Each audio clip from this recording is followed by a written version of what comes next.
Edvan está digitando aqui.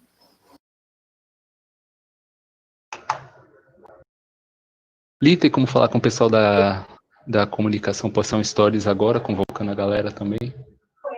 Eu vou fazer isso agora. Você leu minha mente.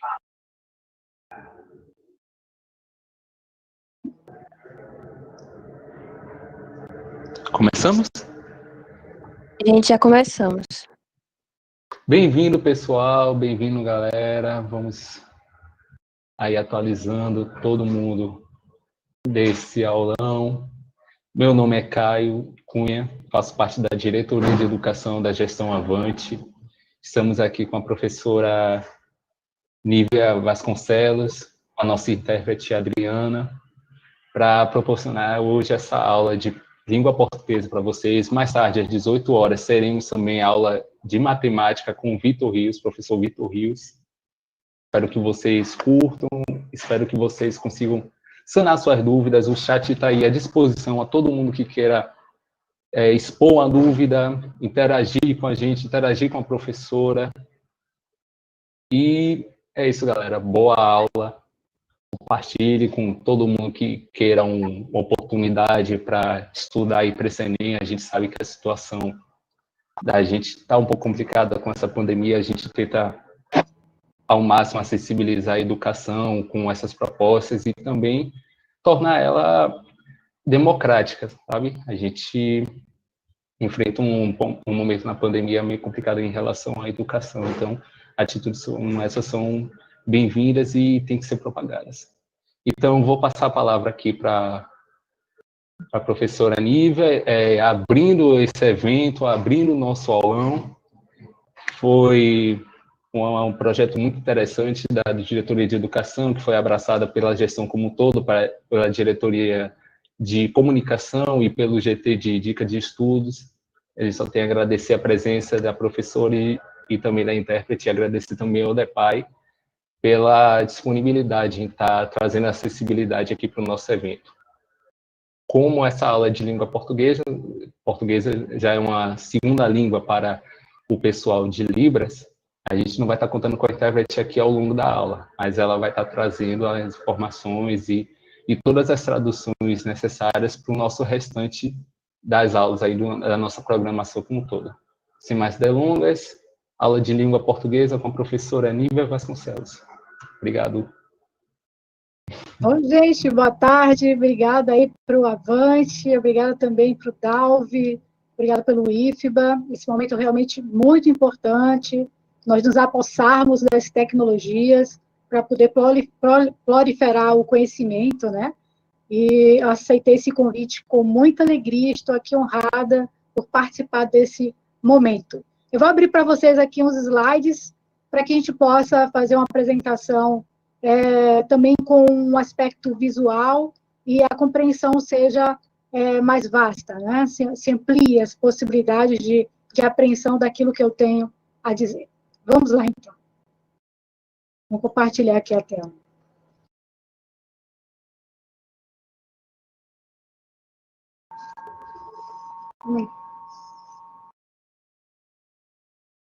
O compartilhamento de tela, pessoal.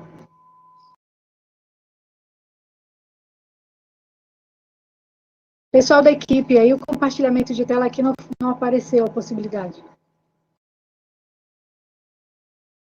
Oi, tá me ouvindo? Estou ouvindo. Pronto, eu vou verificar se a senhora tá como apresentadora direitinho, deixa eu ver aqui. Nesse texto eu testei, mas... Pronto, verifica agora, professora. Agora Apareceu? apareceu sim. É um videozinho embaixo da tela. Já aparece para vocês aí o slide? Aparece sim. Pronto, então vamos começar a nossa aula de língua portuguesa. Primeiramente, é importante saber que a prova de língua portuguesa é uma parte do todo. No primeiro dia da prova do Enem, você fará 90 questões de múltipla escolha e fará também uma confecção de uma redação dissertativa, argumentativa. Tudo isso em 5 horas e meia. Então, uma das competências que serão testadas nesse dia com certeza, é o gerenciamento do tempo. Então, entre as 90 questões de múltiplas escolhas, está justamente a prova de língua portuguesa, que faz parte da prova de linguagens, códigos e suas tecnologias. Olhem bem, vocês responderão 45 questões de linguagens, códigos e suas tecnologias, mais 45 questões de ciências humanas, e ainda produzirão uma dissertação argumentativa. E como se apresenta a língua portuguesa aí? Bom, a língua portuguesa se apresenta como parte, ela não é o todo da prova de linguagens, códigos e suas tecnologias, porque existem 4 matérias: a língua portuguesa, a literatura, as artes e ainda a educação física, compondo aí o que nós chamamos, né, de área do conhecimento de linguagens, códigos e suas tecnologias. Então, o primeiro passo é a gente identificar o que é a prova de língua portuguesa e se situar nela, para podermos identificar quais são as nossas maiores fragilidades, né? O que faz com que nossa nota, na parte da prova que exige nossos conhecimentos de língua portuguesa, o que faz com que nossa nota seja diminuída. E é importante também salientar que as questões são divididas em níveis diferentes. Então, você tem níveis mais fortes, médios e fracos. Se você se deparar com uma questão que é muito óbvia, não tenha medo. Existem questões feitas justamente para serem óbvias. Bom, então vocês já sabem que a prova de língua portuguesa faz parte do primeiro dia do Enem, que ela é um dos componentes que forma a área do conhecimento chamada linguagens, códigos e suas tecnologias, e que nesse dia você ainda deverá dividir o seu tempo para responder questões de ciências humanas e ainda para confeccionar uma redação dissertativa, argumentativa. Então, vamos à língua portuguesa, porque ela é vasta. Se nós formos pensar de uma maneira mais ampla, língua portuguesa é cobrada em todo momento, porque em todas as provas vocês estarão lendo e interpretando. Então, tudo que eu falarei para vocês hoje servirá também para que vocês apliquem na prova, por exemplo, de língua estrangeira, que é como começa a prova de linguagens e códigos. Conhecimento sobre gênero, conhecimento sobre interpretação, sobre análise do discurso, tudo isso que faz parte da prova de língua portuguesa também ajudará você a responder a parte de língua estrangeira. Seja quem optou por inglês, quem optou por espanhol, tanto faz. Esses conhecimentos também ajudarão, porque tem a ver com a leitura atenta do texto e o saber interpretar, o saber também entender o enunciado. As provas de matemática, física e química também serão auxiliadas se você tiver um bom desempenho na língua portuguesa. Então, a língua portuguesa é uma prova imprescindível e seus conhecimentos atravessam todas as provas do Enem, sobretudo a redação, na qual a competência número 1 testa justamente o domínio da modalidade escrita formal da língua portuguesa.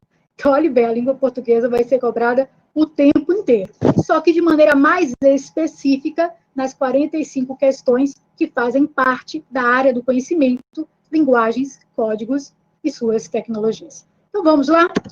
Bom, para a gente saber responder as questões de língua portuguesa, a gente tem que conhecer primeiro o que é essa língua portuguesa. E, primeiramente, saber que a língua não é uma construção dada, né? Não é algo dado, é uma construção. É algo que parte de um processo de formação da interação humana, né? Do contato entre diferentes culturas. Então, para nós respondermos uma série de questões do Enem, conhecer a formação da língua portuguesa nos ajudará bastante. Partindo aí desses 4 tópicos que estão sendo mostrados aqui, né? A língua portuguesa é fruto de uma construção histórica, ou seja, ela não é algo dado, não é um produto acabado, é um produto que está em construção e continuará em construção. Ela sofreu influência de outras línguas. Em Portugal, por exemplo, da língua árabe, né, da língua espanhola, aqui no Brasil, de línguas indígenas, de línguas africanas. Então, os contatos são múltiplos e, obviamente, com outras e outras linguagens.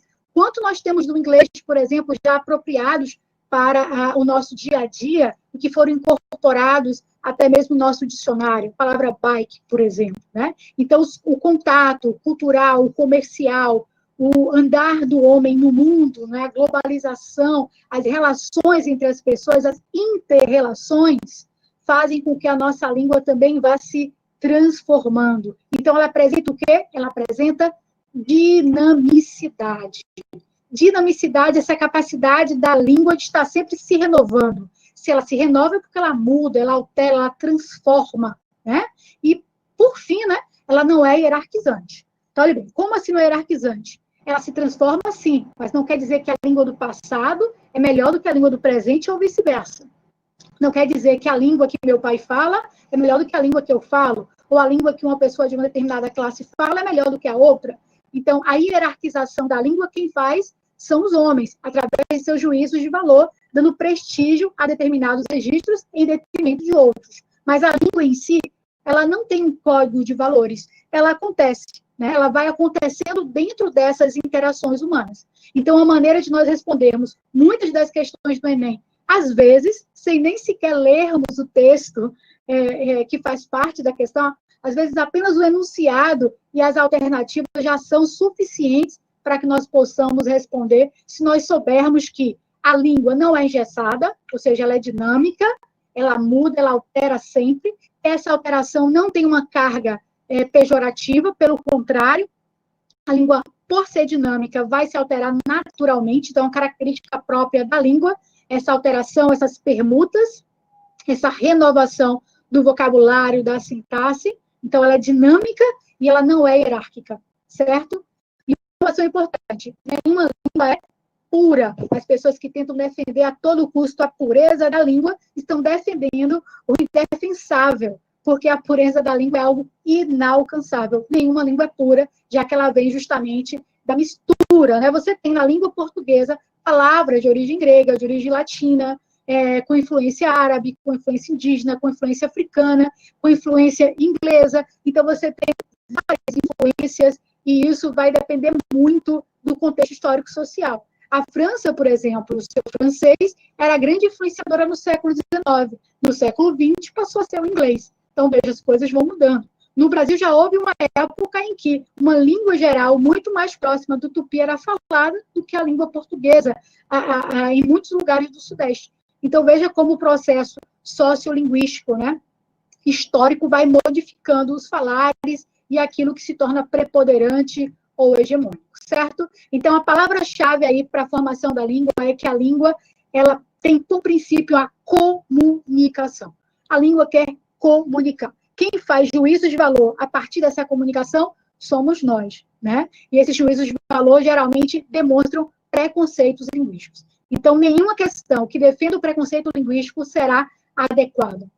Nenhuma alternativa que hierarquize as formas de linguagem será adequada. Nenhuma alternativa que fale que a língua é pura, que a língua não tem contato, que a língua está estanque, será verdadeira, certo? Então, se nós partirmos desses pressupostos, a língua é dinâmica, a língua se altera, a língua está em constante formação, a língua não é hierárquica, nós vamos já conseguir responder uma série de questões. Por falar em questões, vamos ver logo uma questão. Eu peguei de provas diversas, de 2012 até 2019, né? Menos de 2019, que foi a mais recente, mas seguindo aí o planejamento de 2019. Então, eu vi quais foram as questões que mais caíram em 2019 e saí catando das provas anteriores. O objetivo aqui não é dar a resposta de pronto, mas fazer vocês pensarem. Alguns de vocês já podem ter, inclusive, respondido essas provas anteriores. Já podem até mesmo ter feito, né, ter se submetido ao processo.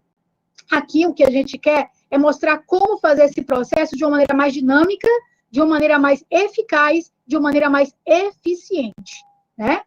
Por quê? Porque uma das competências, como eu disse lá no início da minha fala, que mais o Enem vai cobrar é o gerenciamento do tempo. Tá bom, a competência de saber interpretar é muito válida e é a base para todas as questões. A competência também de conhecer conceitos básicos da língua também é imprescindível. Mas se você sabe interpretar e você tem os conceitos, mas não consegue aplicá-los dentro de um tempo específico, aí já é um problemão. Pensa aí, 5h30, você vai fazer uma redação. Tem gente que leva 1 hora fazendo uma redação, tem gente que leva 1h30. Quem levar 1 hora fazendo redação vai ter uma média de 3 minutos para cada questão lá das 90 questões de ciências humanas, e linguagens, códigos e suas tecnologias. Mas quem fizer a redação com mais de 1 hora, geralmente 1 hora e meia, vai ter menos de 3 minutos para cada questão. Então, uma das habilidades que a gente tem que desenvolver para fazer uma prova desse tipo, com essa estrutura, nesse tempo e com essa quantidade de questões, é justamente saber dosar o nosso tempo. Então, uma forma de saber dosar o nosso tempo é a seguinte: não ler primeiro o texto que está na prova, ir direto para o enunciado e as alternativas. Muitas vezes o enunciado é suficiente para que você responda as questões. Mas você deve estar se perguntando, mas, a prova não é de interpretação e leitura? Ok. Quando você está lendo enunciado, você também está interpretando enunciado. O enunciado também é escrito em língua portuguesa e exige de nós um conhecimento prévio e o conhecimento de conceitos para poder entender exatamente o que ele quer. As alternativas também são textos escritos e requerem interpretação. Então, a interpretação do texto não é apenas a interpretação dos trechos trazidos nas provas em cada questão, mas também a interpretação do enunciado e de suas alternativas. Certo? Então, vejamos aí. Eu vou pular o texto 1 e o texto 2 e vou direto para o enunciado.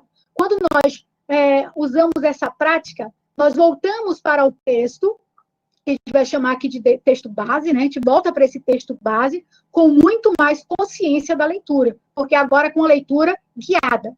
Repare bem, se você primeiro fizer a leitura do texto, para depois ler o enunciado, você vai ter que, com certeza, voltar para o texto novamente para tentar identificar aquilo que o enunciado quer. Então, olha qual é o passo a passo para você ganhar tempo e mais eficiência na prova de língua portuguesa. Primeiro você vai ler o enunciado e depois você vai partir para as alternativas. Só então você vai para o texto base, certo? Vamos então fazer isso aqui na prática. Vou lá para o enunciado. Há nas línguas mecanismos geradores de palavras. Olha aí, há nas línguas mecanismos geradores de palavras. Embora o texto 2 apresente um julgamento de valor sobre a formação da palavra sambódromo, o processo de formação dessa palavra reflete. Então, veja, ele está falando aí que a língua é um processo em construção, ela está sempre em processo, ela está sempre em construção. Vão surgindo o quê? Novas palavras. Línguas a mecanismos geradores de palavras. Então, sobre a formação da palavra sambódromo, vamos ver a alternativa. O dinamismo da língua na criação de novas palavras. Olha, dinamismo é aquela dinâmica que nós falamos antes. Letra B. Uma nova realidade limitando o aparecimento de novas palavras. Olhe bem, uma nova realidade limitando o aparecimento de novas palavras. É possível limitar o aparecimento de novas palavras? Acho que não, né? A gente acabou de ver que a língua ela vai se fazendo na própria prática cotidiana. Mesmo que você queira frear a língua, você não consegue. Ela é dinâmica, ela sai, ela continua, ela escapa de qualquer amarra. Letra C. A apropriação inadequada de mecanismos de criação de palavras por leigos? Olhem bem. Aí você fala assim, tem que ler o texto para saber se você está certo ou errado, né? Apropriação inadequada de mecanismos de criação de palavras por leigos. Tá, mas olhe bem. Em tese, nenhuma apropriação da palavra seria inadequada. Não existe essa coisa de leigo. Se você é um falante da língua, você é um escritor da língua, então você pode fazer uso dessa língua como bem quiser. Basta que você adeque aos contextos sociocomunicativos. Letra C. O conhecimento da impropriedade semântica dos neologismos. A gente tem que conhecer essa palavrinha aí. O que é neologismo? Neo significa novo. E logo significa pensamento ou palavra. Então, a gente vai pegar aí no sentido de palavra. Neologismo é uma nova palavra, ok? Então, uma palavra que você cria, você junta uma palavra com outra, por exemplo, e cria uma terceira palavra. Como você tem aí a palavra sambódromo, que lá na sua origem foi uma palavra nova, uma palavra que não existia e que foi criada para dar nome a algo que surgiu enquanto necessidade. Então, quando se começa os desfiles das escolas de samba e se cria um lugar para que esse desfile ocorra no Rio de Janeiro, se tem a necessidade de nomear esse lugar. Então, nomeou-se esse lugar como sambódromo. Então, essa alternativa também, letra D, precisa da leitura do texto. Vamos deixar lá, mas como está em propriedade, está quase para não, né? E a letra E, a restrição na produção de novas palavras com radical grego. Não há restrição. Seja radical grego, seja radical latino, seja qual radical for, a construção de novas palavras, ela sempre vai acontecer sem restrição alguma. Vamos voltar ao texto aí para a gente ver direitinho o que é que o texto 1 diz. Perceba que o enunciado ele elimina o texto 2, né? Que o texto 2 é um julgamento, ele quer saber lá do texto 1. Um ato de criatividade pode, contudo, criar um modelo produtivo. Foi o que ocorreu com a palavra sambódromo, criativamente formada com a terminação ódromo, corrida, que figura em hipódromo, odódromo, cardódromo, formas que designam itens culturais da alta burguesia. Não demoraram a circular, a partir de então, formas populares como rangódromo, beijódromo, camelódromo. Perceba que há também uma diferença aí de nível, né, de expressão. Um mais abastado, mais escolarizado, né, mais próprio de uma elite, como ele fala aí, uma alta burguesia, e um mais popular, né, do rango, né, beijódromo, o camelódromo, né? Então, mais voltada para a norma popular, um mais para uma norma culta e outro mais para uma norma popular, que a gente vai ver nesse instante aí. Agora, bem, são registros de níveis diferentes, né? Um mais culto, um mais popular, mas dois são válidos. O texto 2 diz, existe coisa mais descabida do que chamar sambódromo, uma passarela que desfila escolas de samba? Em grego, dromo, quer dizer ação de correr, lugar de corrida. Daí a palavra autódromo, hipódromo. É certo que, às vezes, durante o desfile, a escola se atrasa e é obrigada a correr para não perder pontos. Mas não se desloca com a velocidade de um cavalo ou de um carro de Fórmula 1. Então, Ferreira Goulart faz uma crítica ao uso da palavra sambódromo. Mas o gramático, né, não faz essa crítica. A gramática, ela mantém o uso e fala que existe aí um uso criativo, um uso popular, né? Os dois são válidos, um popular, um de elite, mas os dois são válidos. Então, olhe bem, diante dessa situação, a alternativa certa, a letra adequada, é a letra A, porque é o dinamismo da língua na criação de novas palavras.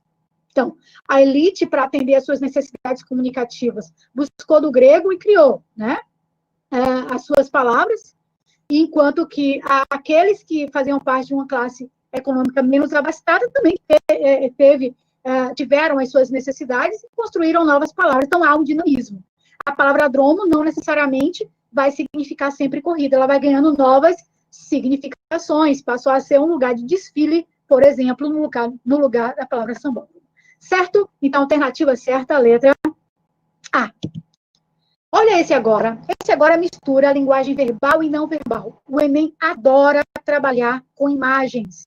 Inclusive, no último Enem, 2019, caiu um quadrinho que não tinha nenhuma palavra. Era uma quadrinista que escreveu propositalmente, né, sem a linguagem verbal. E caiu uma questão justamente falando sobre essa exploração da linguagem não verbal. Então, o que é a linguagem não verbal? É a imagem. Por exemplo, você pode ver aí a fachada de um supermercado, é uma imagem. Mas nessa imagem tem uma linguagem verbal. É supermercado, supermarket, né, supermarket, e vai tienda, e aí vem em japonês ou chinês, né, e vem também em árabe. Então, você tem várias e várias formas de escrever a mesma palavra, né? Então, em línguas diferentes. Olha o que o enunciado diz. A fotografia exibe a fachada de supermercado em Foz do Iguaçu, cuja localização transfronteiriça é marcada tanto pelo limite com a Argentina e Paraguai, quanto pela presença de outros povos. Essa fachada revela... Olha, observe aí. Primeiro, você tem que situar. Aí é uma coisa importante. Toda vez que você for fazer uma análise dos vocábulos, da língua, da aplicação da língua, você tem que ver o contexto sociocomunicativo em que essa língua está sendo aplicada, né? Então, o que nós temos aí é Foz do Iguaçu. Então, situou o espaço, né? Agora, o que Foz do Iguaçu significa? Ela é um lugar de fronteiras. E não só uma fronteira com a Argentina e Paraguai, que demonstra um lugar de trânsito, mas também a existência de outros povos. O enunciado lhe dá tudo. E aí vem as alternativas. Letra A, pagamento da identidade linguística. Não existe um multilinguismo. Como é que é pagamento? Apagar e fazer desaparecer. E o texto aí nos dá vários registros linguísticos. Planejamento linguístico no espaço urbano? Pode ser. O supermercado faz parte do espaço urbano, né? E como você tem uma série de possíveis clientes que estão ali trafegando, né? Os transeuntes são argentinos, são paraguaios, são árabes, são chineses, né? De onde vieram? Então, você tem uma série de estrangeiros naquela terra, então essa terra acolher esses estrangeiros. Lembra do aeroporto? Então, o aeroporto aqui, por exemplo, de Salvador, você vai ter tanto uma informação em português quanto informação em inglês. E ocorre assim nos aeroportos de todo o Brasil. Por que isso? Para aumentar o poder de comunicação, a abrangência, para que aqueles falantes do inglês, né, que é uma língua mais, vamos dizer assim, geral, mais universal que o português, possam alcançar também aquela informação. O português passa a ser muito restrito, enquanto que o inglês é mais abrangente. Então, o que esse supermercado quer? Quer dizer que, olha, minhas portas estão abertas para vocês todos, independente da sua língua. Então, há um planejamento linguístico no espaço urbano. Essa é a alternativa correta. Olha o que a C, D e E dizem. Presença marcante da tradição oral, nada ali demonstra uma tradição oral. A fachada está escrita, né? Você está ali com os textos escritos na fachada. Letra D, disputa de comunidades, isso é impossível, isso extrapola os limites do texto. Nada ali indica uma disputa. Muito pelo contrário, há um texto abaixo do outro, isso indica uma convivência, né? E letra E, poluição visual promovida pelo multilinguismo. Existe multilinguismo, sim, mas a poluição visual seria um exagero, porque não está poluído. Veja lá, está harmonicamente colocado naquela fachada, certo? Então, a alternativa certa, letra B, planejamento linguístico no espaço urbano. Bom, gente, então, olha bem, a gente falou de formação da língua, e ao lembrar que a língua é dinâmica, que ela convive com outras línguas, que ela não é hierárquica, a gente já consegue responder duas questões muito facilmente. E, ao responder essas questões, nós percebemos que existem registros diferentes da língua. E, ao falar de registros, existem algumas palavras-chave que a gente precisa aprender, certo? Por exemplo, o registro formal e informal. A primeira questão que nós vimos, né, colocou lá a questão do sambódromo como um registro, que era um registro informal, né, mais popular, porque é mais próximo da coloquialidade, né? Enquanto que o registro do autódromo foi um registro mais formal, porque usou, né, a terminação grega no seu sentido mais restrito. Então, olhe bem, o registro formal e o registro informal. Existem momentos adequados para a utilização de cada um deles. Então, assim como há o registro formal para situações onde as convenções sociais exigem também maior grau de formalidade, e o informal para situações em que as convenções sociais não exigem formalidade. Um exemplo, uma entrevista de emprego, num banco, um lugar super formal, você está sendo avaliado. Toda situação de avaliação exige, mesmo que na oralidade, mesmo que na língua falada, um registro formal. Agora, se você está escrevendo um bilhete de amor, mesmo que seja a língua escrita, você pode utilizar o registro informal, porque ali você vai usar um registro mais afetivo, né? Se você está escrevendo um texto literário, por exemplo, você vai usar um registro literário com mais palavras conotativas e você vai ter a possibilidade de brincar entre o formal e o informal, né? Então, quando você escreve uma dissertação argumentativa, por exemplo, você tem que ser objetivo, você tem que ser informativo, você tem que ser argumentativo. E você vai ser lido por um público leitor que quer avaliar sua capacidade de dominar a gramática normativa, a escrita formal da língua portuguesa. Então, consequentemente, você vai ter que escrever formalmente. Então, na escrita formal, você evita gírias, por exemplo, né? Evita expressões idiomáticas, por exemplo. Algo que é muito adequado à escrita informal ou à oralidade informal, certo? Então, a escrita formal, ela é muito mais vista dentro da norma culta, enquanto a informal é muito mais presente no coloquialismo, que é na nossa oralidade, no falar diário, no falar cotidiano, em situações em que a convenção social não exige a formalidade, certo? Então, é preciso saber que há diferença, sim, entre um registro e o outro, mas que essa diferença não demarca o quê? Uma hierarquização. Você não pode falar que uma é superior à outra, certo? E tem uma palavrinha que você tem que aprender para fazer Enem, léxico. O que é léxico? É um conjunto de palavras, é o vocabulário, né? Então, o léxico da língua portuguesa, dentro dos contextos de uso, podem ser utilizados formal ou informalmente, certo? Vamos ver mais questões? Bom, vamos lá. Azeite de oliva e óleo de linhaça são a dupla imbatível. Vamos primeiro para o enunciado. Vamos lá. O enunciado diz assim: para divulgar conhecimento de natureza científica para um público não especializado, Manarini recorre à associação entre vocabulário formal e vocabulário informal. Altera-se o grau de formalidade do segmento no texto, sem alterar o sentido da informação, com a substituição de. Vamos entender o enunciado.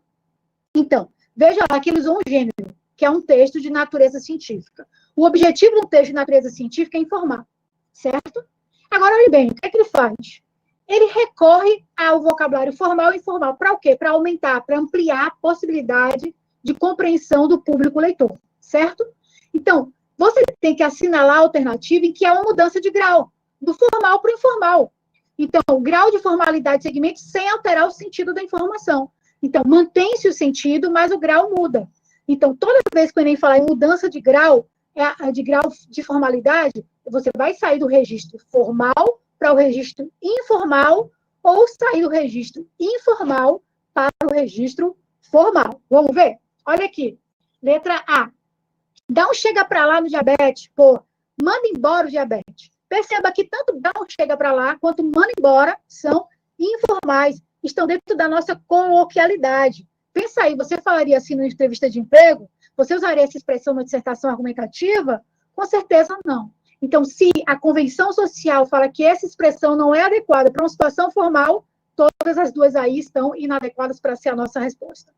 Letra B. Esquentar a cabeça por quebrar a cabeça. Também continua a mesma coisa.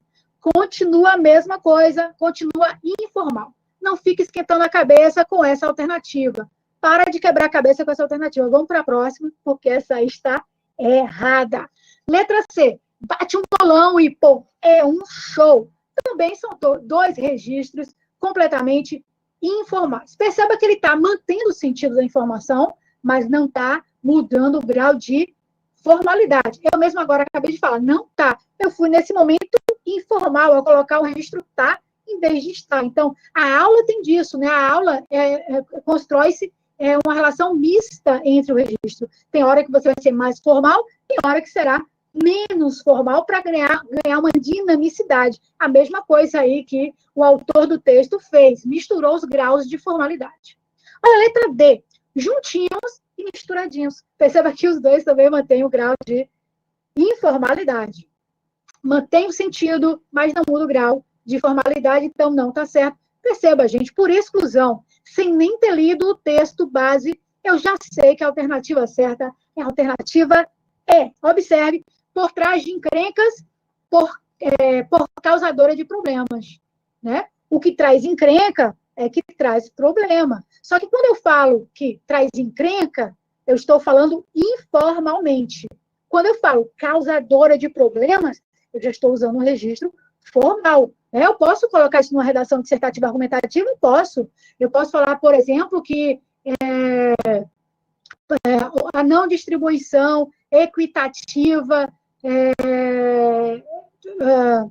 dos bens públicos, ou sei lá, a não distribuição equitativa da alimentação é causadora de problemas na sociedade. Tá? Então, a não distribuição equitativa de alimentação é causadora de problemas, né? Causa encrenca, causa problema. Então, olhe bem, por trás de encrencas tem o mesmo sentido de causador de problema, só que com graus de formalidade diferentes. Por trás da encrenca, registro informal, causadora de problema, registro formal. Olha aí, galerinha, a alternativa é essa, a letra E. E eu nem li o texto, nem vou precisar ler o texto. Estou aqui para o final só, doença por trás de encrencas como infarto. Doenças causadoras de encrenca como infarto. Se mesmo fazendo essa dica de direto para as alternativas, você ficou com dúvida, claro, volta para o texto e substitui um termo pelo outro, como eu vou fazer agora Doença por trás de encrenca, como infarto. Doença causadora de problemas, como infarto. Percebeu? Provei, manteve o mesmo sentido. Então, nem sempre o texto base precisa necessariamente ser lido. Claro, o mundo ideal era que você lesse todos os textos, mas o mundo real é menos de 3 minutos para cada questão. Então, se eu tenho menos de 3 minutos para cada questão, é preciso ter agilidade. Então, as alternativas que me permitirem fazer, me permitirem abrir mão do texto base, por que não abrir, né? Ok, vamos lá. Olha, mais uma questão, eu vou direto de novo para o enunciado. Espero que estejam acompanhando, daqui a pouco a gente vai bater um papo e vocês podem chegar, tá? O efeito de humor no texto é produzido com auxílio da quebra de convenções sociais de uso da língua. Olha aí, aquela teoria que a gente foi falando ao longo das questões, a teoria volta para essa questão. Convenções sociais, ó. Convenções sociais. São as regras estabelecidas na sociedade. Não quer dizer que é certo ou errado. Convenção é convenção. Né? A regra que acabou ganhando, sendo hegemônica. Mas não quer dizer necessariamente que é algo natural. É um construto social. As convenções sociais são construtos humanos. Então, na interação entre o casal de namorados, isso é decorrente. Então, a gente tem que voltar. Essa questão aí, não basta a alternativa, não basta a leitura do enunciado. A gente tem que voltar lá para o texto base. Vamos ver? O Xavier chegou para a namorada, mas, prudentemente, não a levou para a mesa com o grupo. Abanou de longe. Na mesa, as opiniões se dividiam. Pouca vergonha. Deixa o Xavier. Podia ser filha dele. Aliás, é colega da filha dele. Na mesa, o Xavier pegara na mão da moça. Está gostando? Pô, só. Chocante, né? A gente já percebeu aí, então, que o Xavier é mais velho e sua namorada é mais nova. Inclusive, não é só mais nova, mas é também amiga da filha do Xavier, né? E que o Xavier está meio, né, ressabiado, constrangido com a situação. E a gente acabou de perceber aí que ela fala, pô, só, ou seja, ela fala com ele através de quê? De expressões mais informais, né, adequadas à idade dela. Enquanto que ele fala como? Olha como ele fala chocante. Mas olha o que ele fala depois do chocante. Depois ficou na dúvida. Ainda se dizia chocante, ele tem dúvida se essa palavra perdeu ou não a validade, porque ele tem consciência de que as palavras elas são aceitas ou não. Algumas palavras são canceladas, né?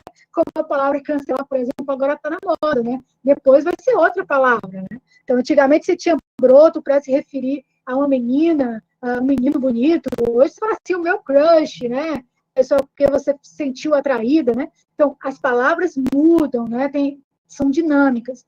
Aí beberam em silêncio e ele disse, quer dançar? E ela disse, sem pensar, depois, tio. Gente, vocês viram o que ela disse? Ela disse, depois, vírgula, tio. A menina chamou Xavier de tio. Olha o que acontece. E ficaram em silêncio. Ela pensando, será que ele ouviu? E ele pensando, faço algum comentário a respeito ou deixo passar? Decidiu deixar passar. Mas pelo resto da noite, aquele tio ficou em cima da mesa entre os dois, latejando como sapo.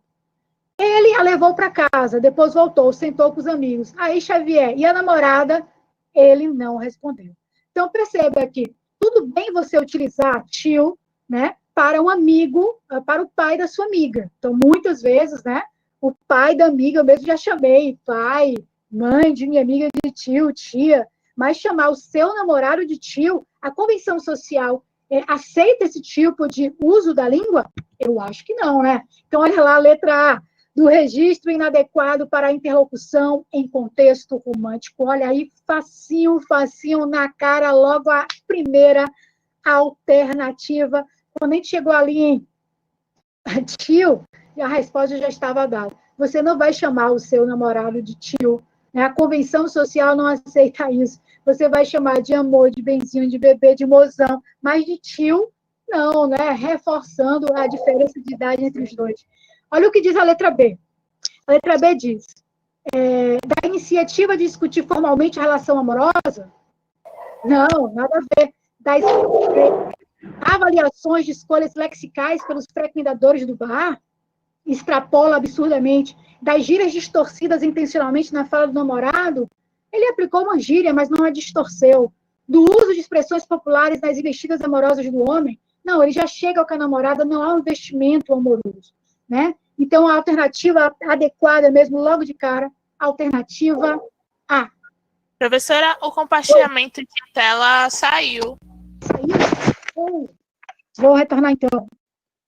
Obrigada por avisar. E aí, o pessoal está conseguindo acompanhar legal? Caso vocês queiram dar um stop, a gente dá uma parada e retorna. Não, só elogios aqui, dizendo que a senhora é maravilhosa, uma ótima professora. Só elogios.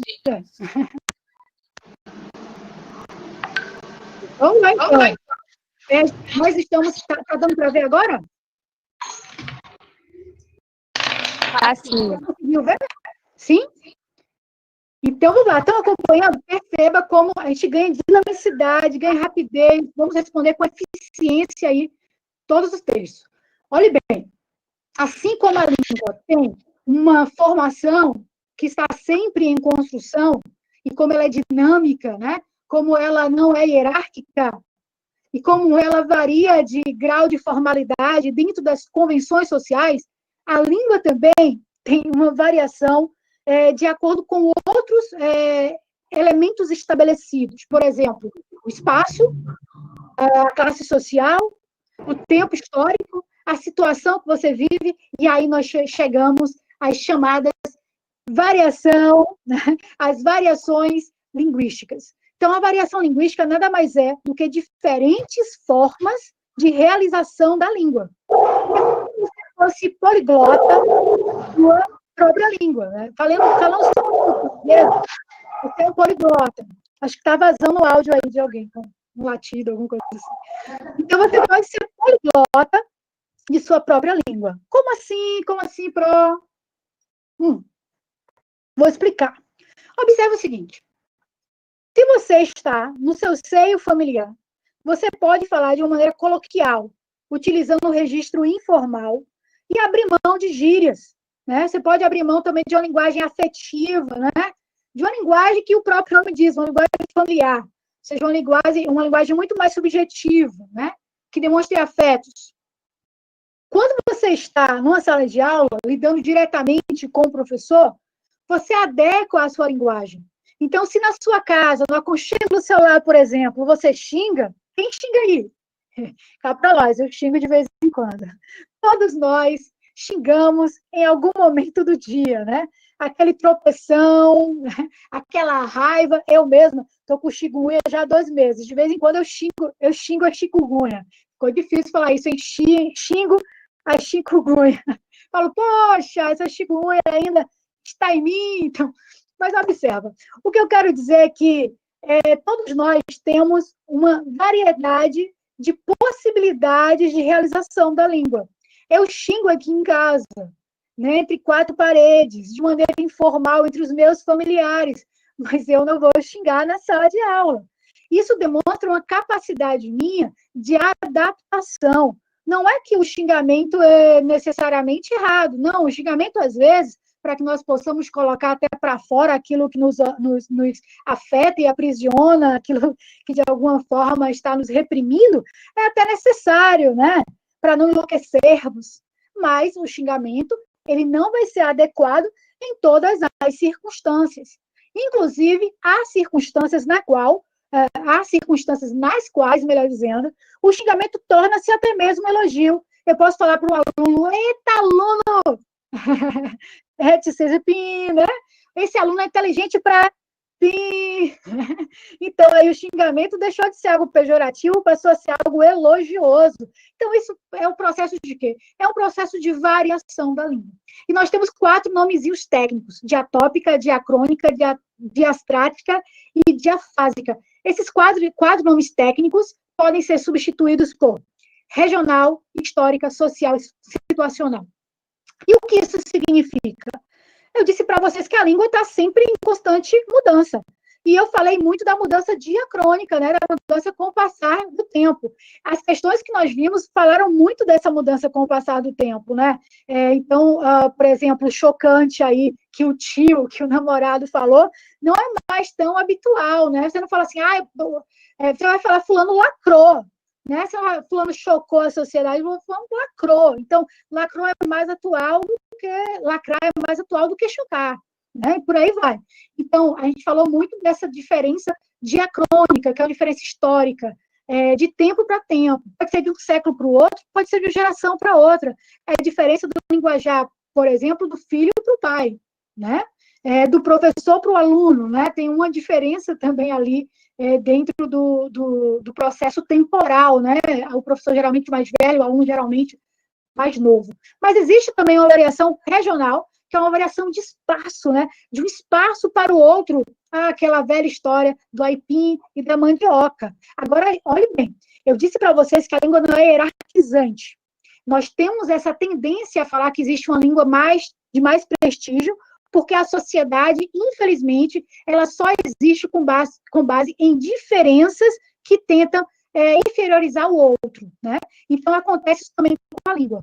Apesar de ela ser um instrumento de expressão potente, muitas pessoas tentam reduzi-la a simplesmente uma língua de registro, que é o registro culto, né? Que, na realidade, nada mais é do que o registro hegemônico. Mas existem diversos outros registros, como a gente viu, e possibilidades de aplicação da língua. Então, a variação linguística quer dizer isso, a adaptação, a capacidade que a língua tem de se adaptar e que você tem, ao usar a língua, de adaptá-la aos diferentes contextos sociocomunicativos, certo? Então, regional pode ser uma questão de pronúncia, como menino, menina, pode ser uma questão de uso vocabular. Em minha cidade natal, Feira de Santana, por exemplo, muitas pessoas, eu mesma falo, tu vai, olha bem, então a gente não segue ali a gramática normativa, né? A norma padrão, que manda que o tu, que é a segunda pessoa do singular, concorde com o verbo na segunda pessoa do singular. A gente concorda o tu com o vai, está na terceira pessoa do singular. Mas a gente não vai falar que o ferense está falando errado, ele está usando uma variação linguística regional, porque é uma característica, uma norma do ferense, é uma norma existente dentro daquela região circunscrita, certo? Como não é errado falar aipim, ou falar mandioca, ou falar macaxeira, tanto faz, né? Então, você vai escolher, dentro de sua situação sociocomunicativa, qual desses vocábulos é o vocábulo mais adequado, ok? Então, perceberam aí a diferença entre você julgar e você observar a diferença? As diferenças só enriquecem a língua, jamais a empobrecem. Então, a diferença é positiva. Querer eleger apenas uma forma de língua como a existente, como a única correta, é empobrecer a língua e a sua riqueza, certo? Então, eu dei um exemplo de regional, dei um exemplo de histórica. Social, você pode identificar se a pessoa tem mais escolaridade ou menos escolaridade pela escolha vocabular que ela utiliza, pela escolha morfossintática que ela utiliza, né?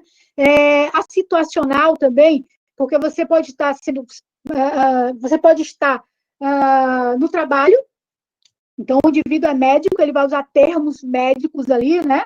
Ele pode estar no seu seio familiar, e aí ele não vai continuar usando termos médicos, ele vai usar termos afetivos, termos mais coloquiais. Então, a situação em que eu estou vivendo também muda o tipo de vocabulário que eu vou utilizar.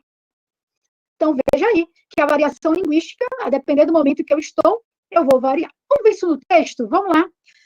Vou pular o texto base e vou para o texto do enunciado e o texto das alternativas. Vocês já entenderam isso, né? Quem chegou desde o início disse que o texto da redação, né, de língua portuguesa, isso tudo é redação, viu? É leitura e redações. Redações, texto escrito. Então, a leitura do texto base, às vezes, é prescindível, ou seja, às vezes pode ser dispensada. Quem vai dizer isso? O enunciado e as alternativas. Então, vamos logo para o enunciado. O comentário do narrador do romance emendou com uma valsa mais arretada ainda, cheia de palavras difíceis, mais bonita que só a gota serena. Relaciona-se ao fato de que a valsa é representativa de uma variedade linguística. Olhe bem, esse enunciado já nos dá algumas pistas importantes. Valsa. No contexto social brasileiro, valsa é uma música, um gênero musical de elite ou popular. De elite, né? a valsa dos 15 anos, né? O momento de uma festa mais formal, com vestidos formais, né? Então, você dança uma valsa quando você casa, você dança uma valsa quando você completa 15 anos, situações igualmente formais, certo? Então, a valsa é uma linguagem, faz parte de uma linguagem formal. E qual é o registro linguístico que goza de maior prestígio social? Obviamente, que é o registro culto, que segue mais, que está mais próximo do que do registro formal. Então, a norma culta é que é mais privilegiada. Bom, não vejo elementos para que eu defina que a letra A, aí, ó, detentora de grande prestígio social. A gente tem que voltar para o texto aí nessa questão, para que a gente possa definir realmente se a letra A é a letra correta. Vamos lá. Zé Araújo começou a cantar no tom triste, dizendo aos curiosos que começaram a chegar que a mulher tinha se ajoelhado aos pés da Santa Cruz e jurado em nome de Jesus um grande amor. Mas jurou e não cumpriu, fingiu, me enganou. Para mim, você mentiu, para Deus, você pecou. O coração tem razões que a própria razão desconhece, faz promessas e juras, depois esquece. Para quem não percebeu, aí é um trecho de uma música, né? E perceba que é um sambinha, né? E ele está usando um registro aí informal. Para mim, você mentiu, para Deus, você pecou. Então, o registro aí para, né, como o vocábulo para foi grafado, ele está sendo o registro informal do vocábulo para. Né? Então, continuando. O caboclo estava triste e inspirado. Depois dessa retada, me perdi. Estava triste, arretado, emendou uma valsa mais arretada ainda, cheia de palavras difíceis, mais bonita que sua gota cereal, cheia de palavras difíceis. A gente usa essa expressão para o quê, gente? Essas palavras são muito difíceis. Quando a gente vê que está na norma culta, quando a gente vê que o registro é muito formal, a gente tem essa tendência a falar que é um texto difícil, né? Na verdade, é um texto com palavras menos familiares. Vamos ver, então, como essa valsa era a história de uma boneca encantadora, vista no vitrine cristal sobre o soberbo pedestal.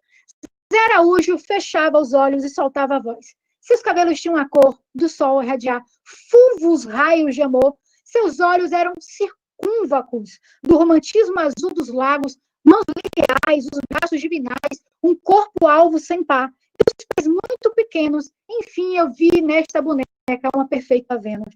Então, veja, ele usa o samba com registro popular e depois usa uma valsa com registro formal, circúnvaco. Sabe o que é isso? É aquilo que sai vagar, errantemente, né? Fulvos é algo avermelhado, então raio de amor, raio avermelhado, olha que coisa dramática, né? Arrebatadora. Liriais é referente a lírios, né? E por aí vai. Vênus é uma referência à mitologia, né? Vênus é a deusa do amor. Então, veja aí, ele exige um repertório sociocultural, né? As questões de língua portuguesa não é só a redação que exige repertório sociocultural, não. As questões de língua portuguesa também exigem repertório sociocultural e um repertório vocabular, né? Então, vamos lá.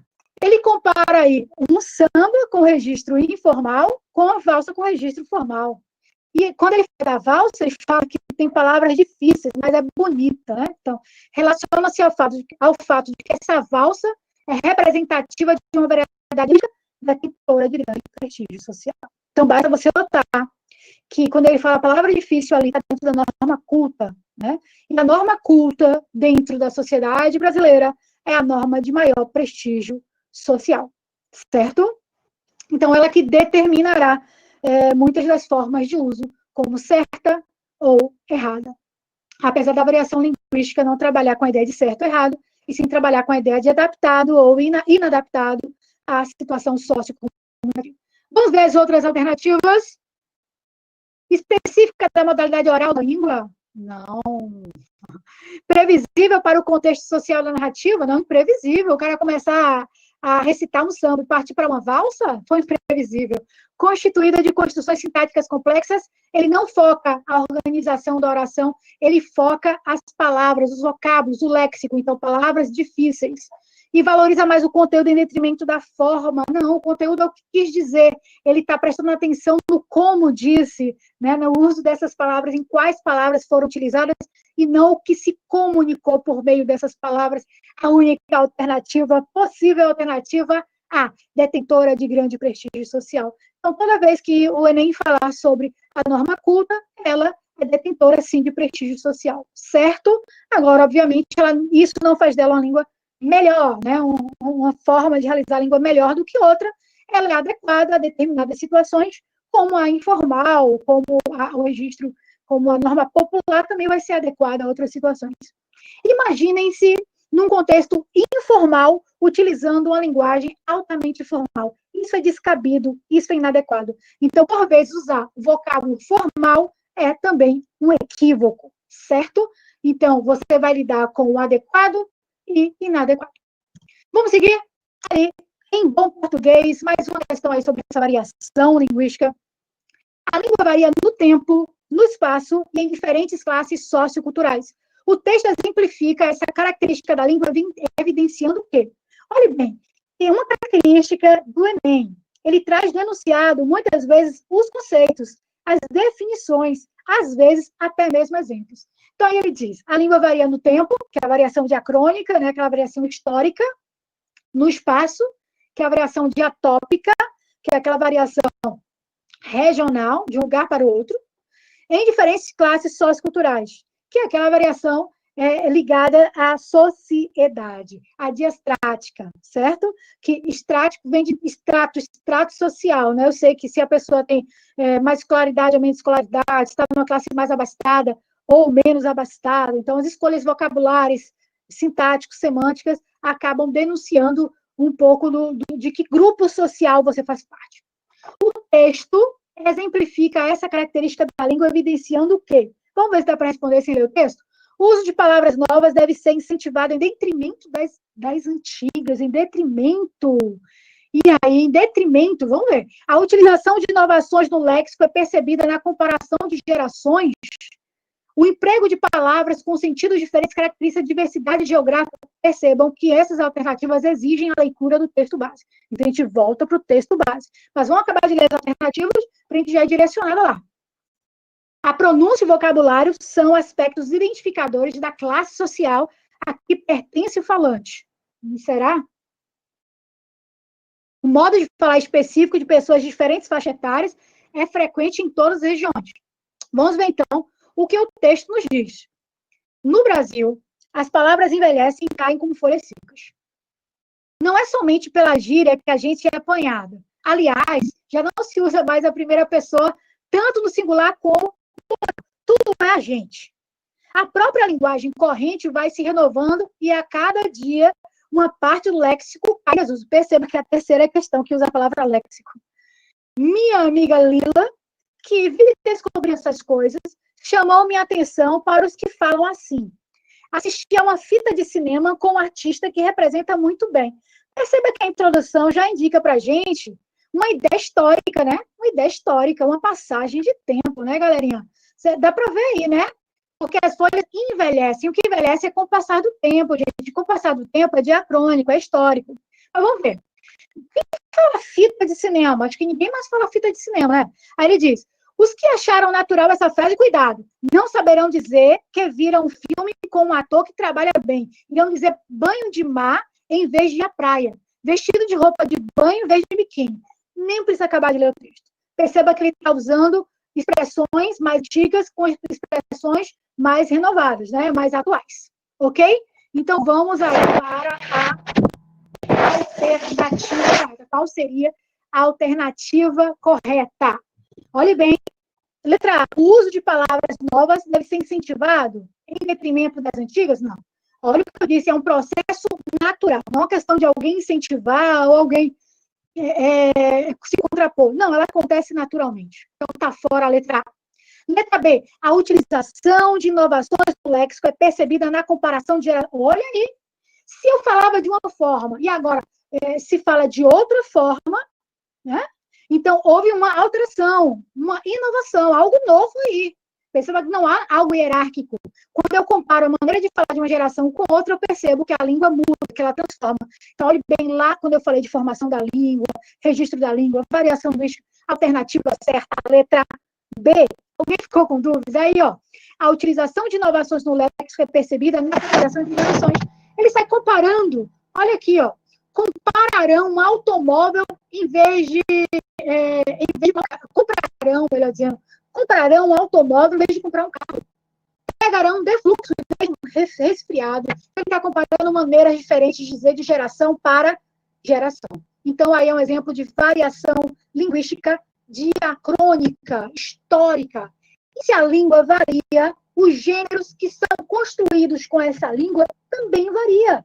Se a língua atende a necessidades sociocomunicativas, os gêneros também atenderão a necessidades sociocomunicativas. E o que são os gêneros?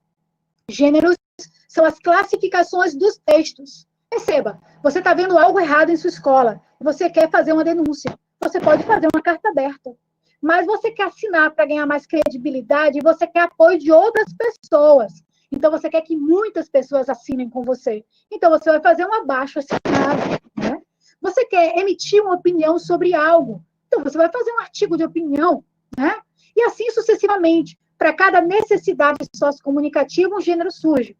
Os gêneros, eles são dinâmicos, assim como a língua é dinâmica. E os gêneros são infinitos. Assim como a língua está em constante mutação, os gêneros também estão em constante mutação. Na minha época, não existia e-mail, né? Na minha época de adolescente, eu mandava cartas. Hoje, muitas pessoas já substituíram há muito tempo, melhor dizendo, a carta pelos e-mails. Há pessoas um pouco saudosistas que ainda praticam o enviar e receber cartas, mas não é algo típico dessa nossa contemporaneidade, certo? Então, os gêneros são o quê? Dinâmicos, eles se alteram, lembram da língua, então lembra do gênero. Gênero infinito, dinâmico, transformações constantes. Aí, exemplo de gêneros: receita, artigo de opinião, conto, notícia, cardápio. Tem diversos, né? Diversos. Bula, aula, palestra, né? Webinário, tudo isso são gêneros. Por exemplo, o webinário é um gênero novo. Não existia o webinário quando não existia a web, certo? Então, é um gênero que surgiu de acordo com as novas ferramentas. Oi? Licença, nós temos 3 perguntas. A senhora prefere tirar agora ou depois? Bom, elas têm relação com esse conteúdo de agora? Não, com o de antes. O de antes? Então, vamos ver, vamos ouvir as perguntas. Eu vou tirar aqui da tela para o compartilhamento. A gente volta aí e você me faz as perguntas. Se eu perceber que as perguntas seriam respondidas posteriormente com o conteúdo que está por vir, a gente continua, senão a gente responde. Diga. Certo. Henrique Macedo perguntou: toda variação linguística é considerada coloquial? Não, não. A coloquialidade faz parte também da adaptação da língua, né? Então, existe um momento, por exemplo, vamos lembrar que a variação linguística é histórica. Então, eu posso falar formalmente no século XIX e posso falar formalmente no século XX. Mas o formal do século XIX é diferente do formal do século XX. Mas nenhum dos dois, nesse caso, será coloquial, certo? Por exemplo, existe um registro de um vocábulo nos livros do século XIX, livro de Machado de Assis, Memórias Póstumas de Brás Cubas, por exemplo. Pegue a palavra coisa. Era uma forma de escrever a palavra coisa. Então, hoje nós escrevemos a palavra coisa, certo? Então, a palavra coisa, ela não necessariamente é uma palavra coloquial, vai depender do uso que você der, o que vai determinar essa coloquialidade ou não, né? Então, a palavra coisa, no romance do Machado, escrito através da palavra cousa, tem uma grafia que demonstra para a gente uma variação linguística diacrônica com o passar do tempo, certo? Agora, conhecer o coloquialismo, assim como conhecer também o registro formal, né, conhecer a norma culta, é importante para que nós saibamos adaptar a nossa linguagem aos contextos sociocomunicativos. Então, numa variação diafásica que a gente viu, que é de acordo com a situação que a gente vive, né? Se eu estou na sala de aula, eu vou ter uma linguagem mista, mas, sobretudo, mais formal do que informal. Se eu estou em minha residência, se eu estou entre amigos numa mesa de bar, oxalá que eu volte a sair, porque eu ainda não saí. Eu vou esperar a vacina chegar para voltar para uma mesa de bar. Mas estou na mesa de bar com meus amigos, ali é possível coloquialidade. Então, ali acontece uma variação linguística, porque uma mesma pessoa que horas antes falava formalmente, agora fala informalmente. Então, o coloquialismo, assim como a norma culta, o conhecimento de ambos os tipos de maneiras de realizar a língua são importantes para que você possa se adaptar. O que quero dizer é que a variação linguística pressupõe o conhecimento da formalidade e da informalidade e das convenções sociais, nas quais cada um desses registros passam a ser apropriados, certo? Então, tem momento em que o coloquialismo é apropriado, tem momento que ele vai ser inapropriado. Uma dissertação argumentativa, o coloquialismo é inapropriado. A próxima pergunta? Pronto. Mariana Borges perguntou: variação linguística, como o uso de pronomes neutros, seria considerada uma variação social, histórica ou situacional? Sim, o uso de pronomes neutros, né, está sendo muito em voga, é o uso, sobretudo, ideológico, porque a língua também, ela encerra, ela transmite ideologia. Quando, por exemplo, a professora não, a presidente Dilma disse que queria ser chamada de presidenta, né? Então, eu mesma passei a chamá-la e chamo até hoje, a presidenta Dilma. Mas essa escolha dela não foi uma escolha gramatical, foi uma escolha também lexical, foi uma escolha ideológica. Ela queria reforçar a ideia do feminino, a ideia do gênero feminino, né? Em vez de você falar chefe no sentido geral, você falar chefe e chefa, reforçar ali uma mulher no lugar de chefia, no lugar de liderança. Então, quando se passou a usar no Brasil o termo presidenta, com certeza uma variação histórica que demarca um processo ideológico, uma construção ideológica que era daquele momento. Hoje nós temos um outro governo que tem outras prerrogativas e que defende outra ideologia e que, com certeza, não vai fazer uma defesa da palavra presidenta, né? Não vai fazer questão de reafirmar o gênero de quem está na liderança, se esse gênero for feminino, né? Então, veja que é uma escolha ideológica que o contexto político-social do momento sustentou. Então, quando hoje nós escolhemos colocar um né, em vez de todos, todes, é uma marca de uma mudança histórica embasada, né, ali, fundamentada, materializada por uma escolha ideológica. Agora, olha bem, então pronto. O surgimento é histórico, porque é o contexto político-social que proporcionou esse surgimento, certo? Mas a escolha do uso, ela pode ser situacional. Por que pode ser situacional? Porque eu posso, aqui mesmo, vocês vão ver no último slide, eu coloquei todos em vez de todos. Eu escolhi fazer isso, né? Eu conheço os alunos que fazem parte do IFBA, conheço como eles são, como eles interagem politicamente, né?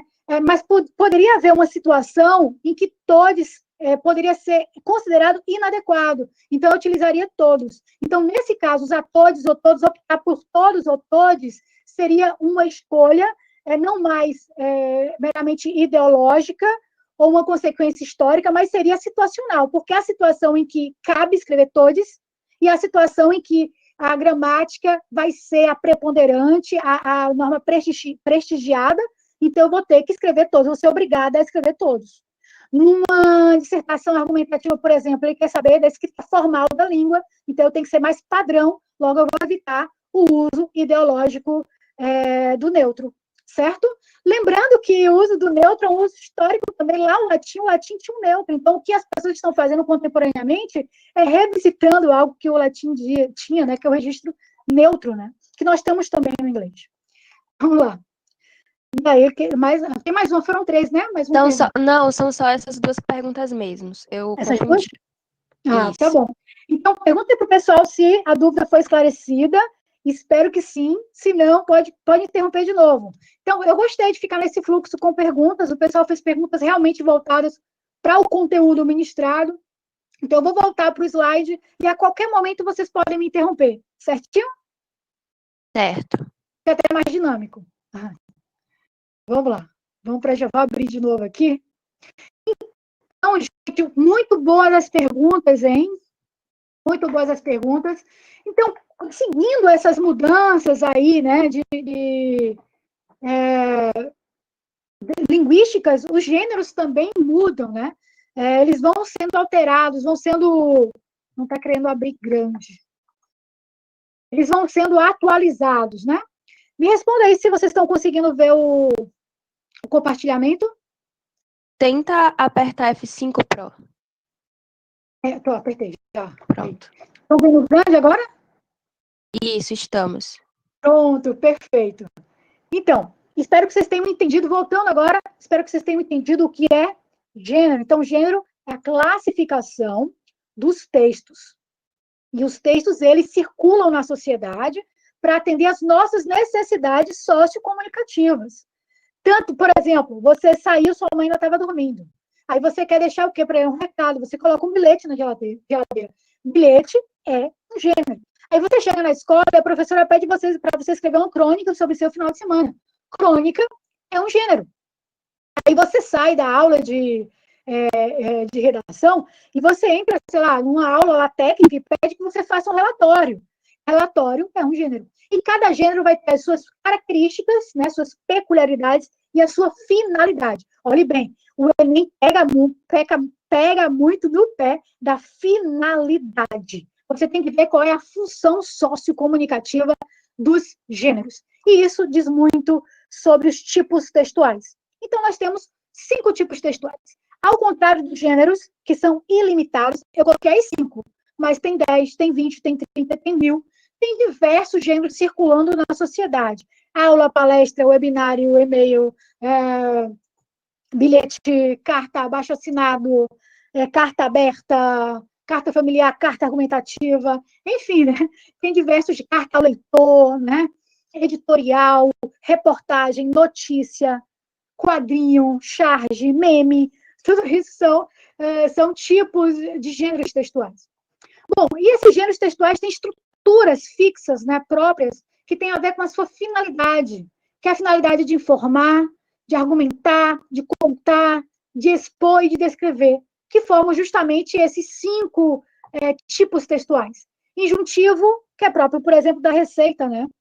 Ele dá ordem, ele interpela você, ele chama a atenção do leitor, dando uma ação para ele, né? Do interlocutor dando uma ação ou sugerindo algo, né? O argumentativo, que sempre vai ter uma opinião a ser defendida, você vai refutar algo, você vai concordar com algo, você nunca vai meramente informar. Se você informar, você vai ser expositivo. Aí, sendo expositivo, você informa algo. Mas, ao ser expositivo, você também explica, você também justifica algo, né? O narrativo, você conta, você enumera ações, né? Como no romance, como na novela, como no próprio conto que tem aí como exemplo.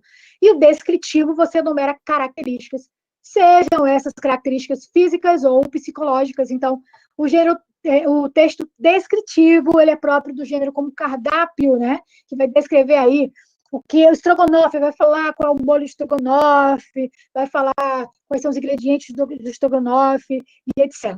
Tá bom? Então, inclusive, esses gêneros podem ter mais de um tipo. Num conto, por exemplo, pode haver um momento descritivo, né? Quando você vai caracterizar os personagens, por exemplo, tá bom? Então, vamos para o texto. Aqui nós temos o texto curtinho do Cazuza, Blues da Piedade. Vamos pedir piedade, Senhor, piedade, para essa gente careta e covarde. Vamos pedir piedade, Senhor, piedade, lhes dê grandeza e um pouco de coragem. Veja aí. Se ao mesmo tempo, às vezes a gente pode responder a questão sem nem ler o texto base, às vezes a gente pode responder a questão sem nem ler o enunciado. Essa é uma dessas, né? É uma questão sobre gênero e que traz, né? Vamos pedir, dando uma ordem ali, né? Vamos pedir piedade. E aí fala, Senhor, piedade, né? E interpela o seu interlocutor. Olha o que o enunciado diz. Leia sempre o enunciado, tá bom? Foi uma brincadeira, tem que sempre ler o enunciado. Todo gênero apresenta elementos constitutivos que condicionam seu uso em sociedade. A letra de canção identifica-se com o gênero ladainha, essencialmente pela utilização da sequência textual. Engraçado que teve um Enem que caiu uma ladainha, e agora teve um texto fazendo referência à ladainha. Então, veja que ele trata de 2 gêneros em um só. A letra da canção, mas que usa o recurso do gênero ladainha. A ladainha é um tipo de oração, né? E é um tipo de oração o quê? Repetida. Aí que tá. A gente tem que ter também algum conhecimento sociocultural. É preciso estar atento à sociedade que nos rodeia, porque esses gêneros estão circulando aí ao nosso redor. De vez em quando passamos por esses gêneros, mas temos que prestar atenção neles para saber de suas características, tá? Então, olhe bem aí. Mesmo que nós não saibamos o que é ladainha, dá para responder. Porque ele diz que, essencialmente, pela utilização da sequência textual, letra A, expositiva, por discorrer sobre um dado tema, discorre, essa letra está discorrendo sobre um tema, narrativa, por apresentar uma cadeia de ações, injuntiva, por chamar o interlocutor à participação, olha lá, Senhor, piedade, vamos, olha o que está falando, está chamando, ó, deixa essa na caixinha. Letra D, descritiva, por enumerar características de um personagem, não enumerando nada. Argumentativa, por excitar o leitor uma tomada de atitude. Veja que essa é de uma prova recente, prova do ano passado, e cada alternativa define de maneira correta o que são os tipos expositivo, narrativo, injuntivo, descritivo e argumentativo. Mas apenas um é o correto, que é a letra C. Injuntiva, por chamar o interlocutor à participação. Olha aí, Senhor, piedade, vamos pedir piedade, Senhor, piedade. Então, há uma repetição chamando o interlocutor à participação. Vamos pedir, vamos estudar, estou chamando vocês à participação. Vamos lá, pessoal, alternativa certa, a letra C. Funções da linguagem. Podem interferir quando quiserem, tá bom? Fazendo perguntas. Enquanto tiver pergunta, eu vou seguindo. Então, olhe bem, eu estou mostrando para vocês, o meu objetivo é esse, espero que esteja conseguindo, que um assunto tem a ver com o outro. Eu aprendo sobre formação da palavra, que vai me deixar como uma base para registro da língua. Registro da língua me dá uma base para variação linguística. Variação linguística me dá uma base para os gêneros textuais. E os gêneros textuais me dão uma base para as funções da linguagem.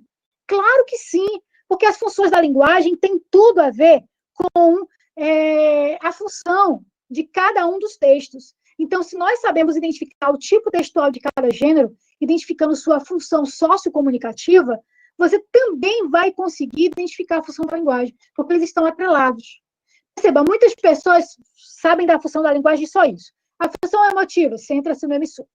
A função apelativa, centra-se no interlocutor. A função poética, centra-se na mensagem. A função referencial, centra-se no assunto. A função fática, centra-se no canal.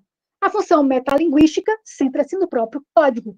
Ok, está tudo certo. Mas perceba que isso pode não dizer muita coisa. Quando você pensa que, além dos elementos da comunicação, que são base da função da linguagem, existe uma função por trás dessa linguagem, é muito melhor. Por exemplo, na função emotiva, existe a função de expressar alguma coisa sobre o eu. Então, o emissor volta-se para si mesmo. Muitas poesias, principalmente as poesias líricas, utilizam a função emotiva. Então, existem determinados gêneros com mais propensão a usar a função emotiva. Veja como se abre a possibilidade de você acertar de maneira mais eficaz e mais rápida, porque você não vai ficar apenas decorando. Afinal de contas, as questões do Enem não são decorativas, são interpretativas, partem de análises do discurso, e nunca de um discurso estanque, né? Você tem que analisar o que está por trás. Apelativa, por exemplo, né? Apelativa tem muito a ver com o tipo injuntivo, né? Tem muito a ver com a propaganda, porque o gênero propaganda, ele invariavelmente é apelativo, porque ele quer vender alguma coisa, ele quer promover uma ideia, ele quer promover um serviço, ele quer promover um produto, então ele vai usar o gênero injuntivo, né? Compre batom, seu filho merece batom, né? Ele vai utilizar, ele vai dar ordens, ele vai sugerir, então ele vai apelar que você faça alguma coisa, tá? A função poética, que é uma função que centra-se na mensagem, uma mensagem mais trabalhada, né? Então, o texto literário tem o trabalho com a mensagem, então, o texto literário pressupostamente utiliza a função da linguagem, então, você vai ter na função poética, uma função poética no conto, na crônica, no romance, na poesia. Os textos literários, invariavelmente, trabalham a mensagem, trabalham camadas de significado, trabalham o texto com o sentido transversal. Então, para transmitir essa mensagem mais trabalhada artisticamente, utilizando recursos artísticos, há sim a utilização da função poética. Então, olhe bem, os gêneros literários são gêneros que usam função da linguagem, chamada função poética, como facilita a vida, né? Facilita bastante. Referencial, os gêneros que muitas vezes são chamados de não literários, essa dicotomia, ela não é estanque e não deve ser utilizada de uma maneira geral, certo? Geralmente é ruim você dividir tudo no preto e no branco, né? Não literário, literário. Mas é importante que você saiba que os textos jornalísticos, né, como reportagens e notícias, né, o editorial também, por exemplo, utilizam predominantemente uma linguagem objetiva, né? E então vai ter uma função da linguagem referencial. Então, a linguagem referencial é aquela através da qual você quer transmitir com maior objetividade. Outros textos expositivos, como o artigo científico, por exemplo, ou um artigo acadêmico, serão artigos que utilizarão a linguagem referencial.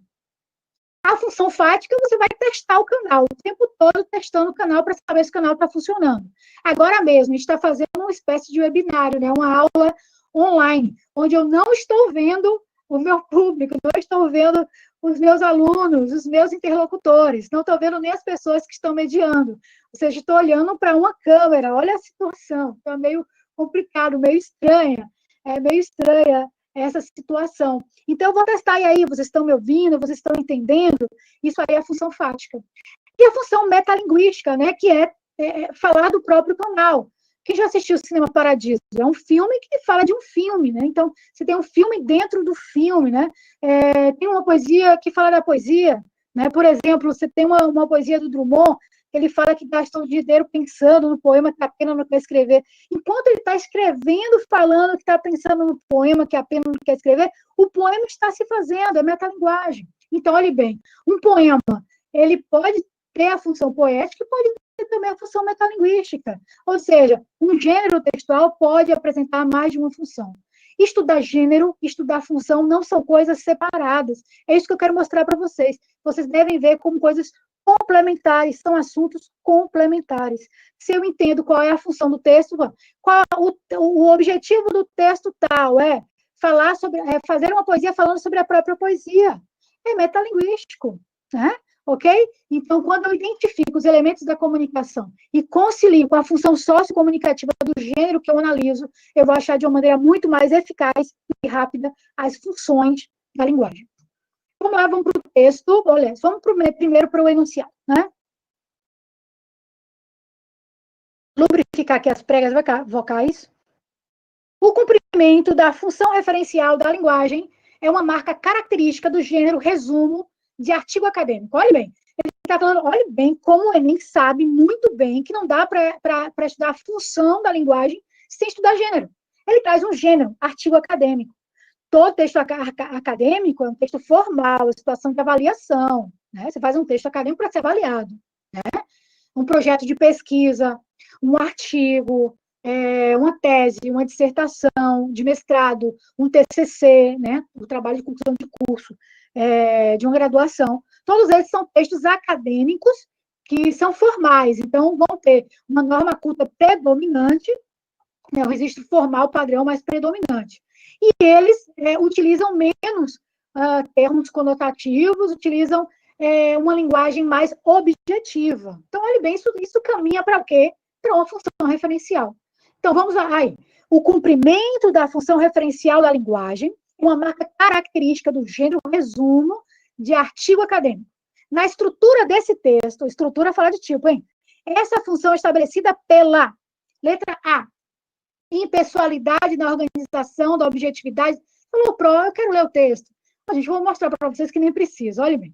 Resumo. Este artigo tem por finalidade discutir a representação da população negra, especialmente da mulher. Perceba, eu quero discutir, não é assim. Este artigo tem, olha o que ele está fazendo, um distanciamento. Ele está atribuindo ao artigo a finalidade, e não a ele que é o autor, ele está se distanciando. Para que se distanciando? Para que o texto aumente a sua objetividade. Quanto menos subjetivo, mais objetivo, e mais essa informação chega de uma maneira mais direta, né? Então, olha lá, A alternativa A fala exatamente isso. Impessoalidade na organização da objetividade das informações, como este artigo tem por finalidade, evidencia-se. Em vez de falar eu evidencio ou eu tenho por finalidade. Certo? Então, essa é uma marca do uso referencial da linguagem. Olha a letra B. Seleção lexical. Gente, aprende lexical, em vez de quarta questão que cai a palavra lexical. No desenvolvimento sequencial do texto, como em imaginário racista, estética do negro. Isso aí não diz respeito se o texto é referencial ou não. Letra C, metaforização. Não, muito pelo contrário. A metaforização pode ocorrer em textos referenciais, sim, mas não será um registro predominante, né? Você vai encontrar muito mais palavras no sentido denotativo, no sentido mais formal, mais direto, mais objetivo. Letra C, nominalização. A nominalização é a utilização de substantivos. Não, a utilização de substantivos não determina se a função vai ser referencial ou não. E na letra E, adjetivação, que é o uso aí de características, né? Que é típico do texto descritivo. Então, veja que nenhuma das alternativas realmente poderiam ser consideradas, a não ser a letra A impessoalidade. Então, os textos que são da função referencial, que tendem a ser informativos, são textos também que tendem à impessoalidade. Posso seguir? Se tiver pergunta, faz aí, hein? A gente está caminhando quase para o finzinho. E aí vem a semântica. Então, olha bem, como a gente acabou de dizer sobre as variações, sobre as funções da linguagem, a gente também tem que saber, eu acabei de usar aí a expressão conotação, denotação. Um artigo acadêmico vai ter um tipo de linguagem muito mais denotativo, ou seja, muito mais próxima de um registro de dicionário, né? Muito mais próxima do registro formal. Já a conotação é muito mais própria do texto literário, né? Através do uso de figuras de linguagem. Então, as figuras de linguagem são mais adequadas, principalmente algumas, como metonímias, metáforas, né? Que é uma comparação implícita, são mais próprias do texto literário, né? Que partem da função poética.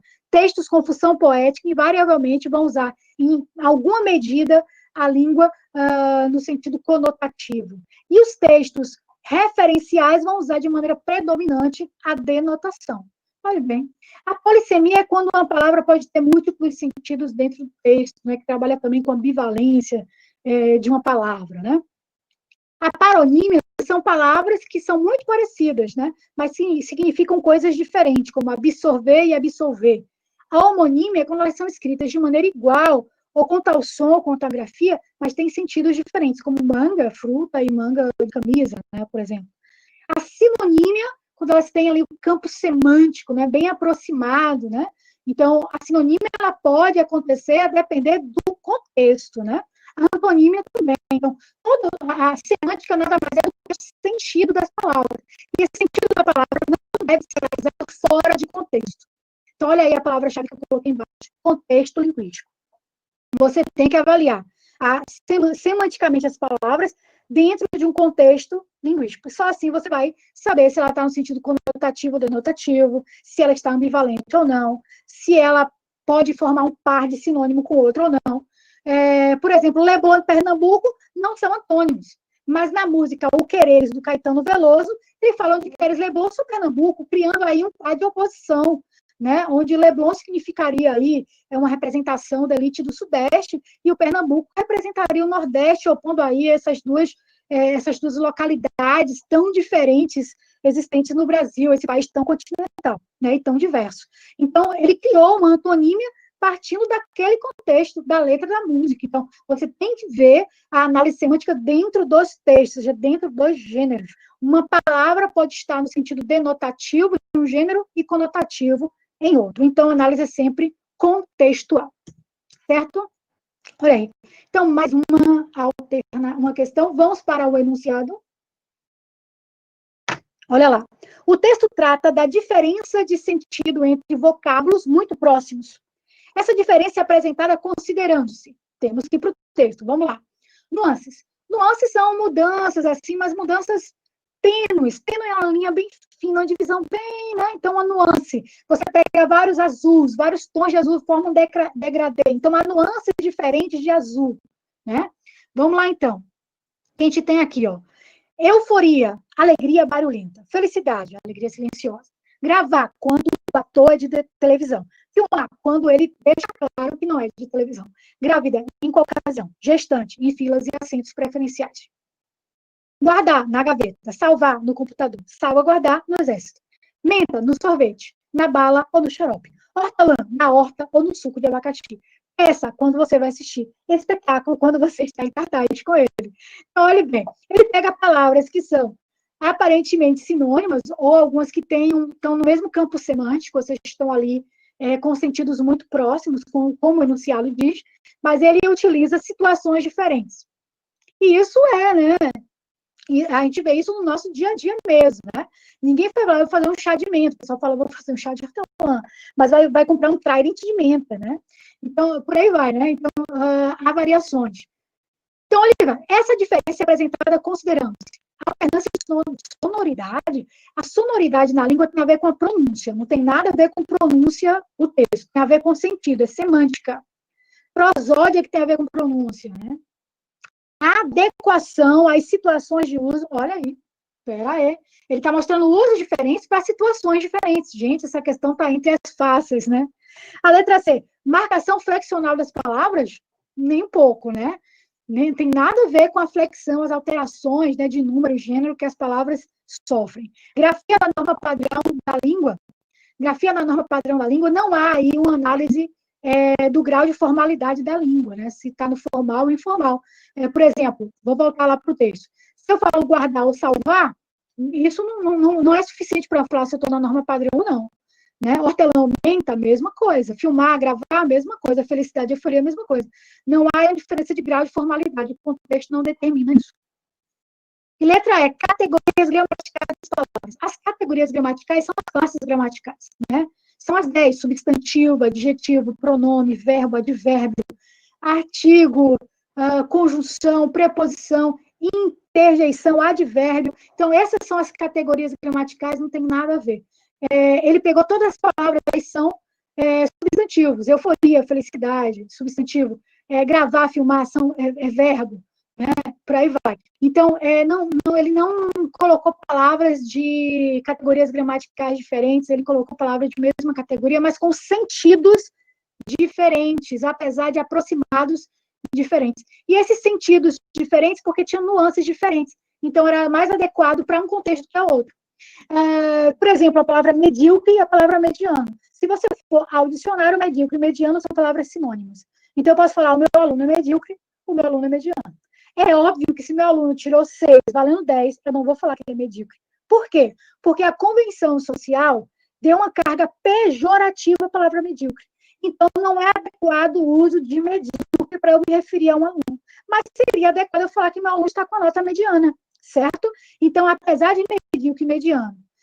medíocre e mediano serem vocábulos que estão ali no mesmo campo semântico e terem uma aproximação, né, terem uma expressão sinonímica ali entre eles, são palavras, né, que eu posso substituir uma pela outra, mas nem todo o contexto, nem toda a situação sociocomunicativa me permite isso, porque às vezes se eu troco uma pela outra, eu vou carregar toda a situação pejorativa, todo o contexto pejorativo do vocábulo medíocre, e isso vai ser muito ruim, porque vai interferir naquilo que eu quero comunicar. Eu não quero ofender nem agredir o aluno, eu só quero comunicar que ele está na média, certo? Então, não vou usar medíocre. Então, a alternativa certa é a letra B, a adequação às situações de uso. Vamos lá, próximo, estamos chegando ao fim. Oi? Diga. A gente tem uma pergunta aqui da Daniele Carmo. Ela perguntou: a função apelativa centra-se no quê? A apelativa centra-se no interlocutor, que é chamado também de destinatário. Quando eu quero, por exemplo, vender alguma coisa para você, né? E eu estou me centrando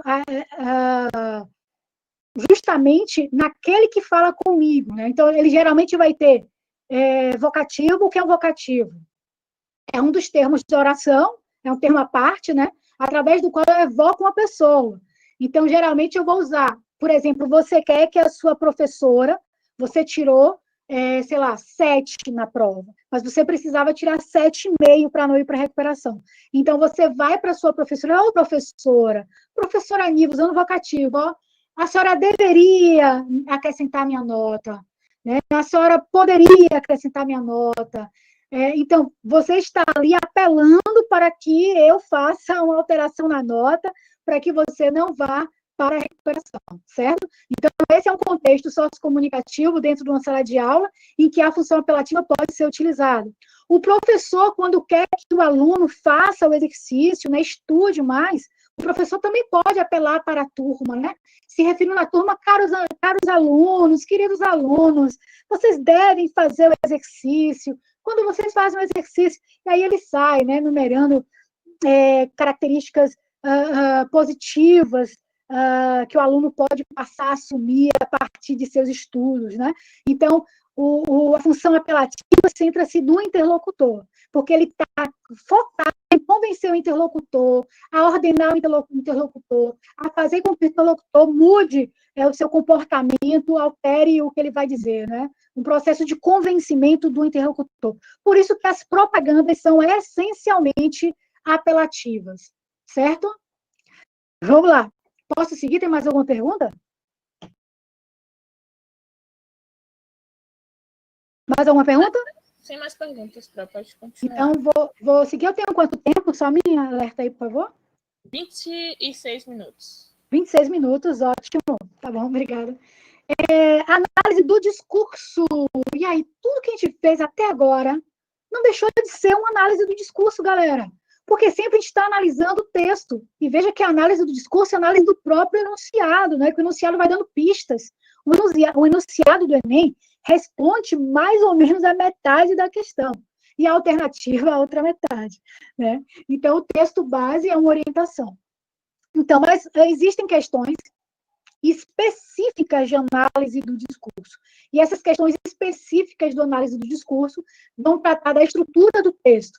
E aí volta de novo lá para os tipos de texto, as estratégias argumentativas. Olha, quem vai fazer redação também usa estratégia argumentativa, né? Então, quando você vai fazer a redação, você escolhe as estratégias que você vai aplicar no seu texto.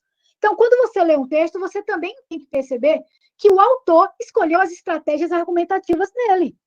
Então, quando você aprende a ler criticamente um texto, você escreve melhor, porque você vai aprendendo estratégias argumentativas a partir dos textos que você lê.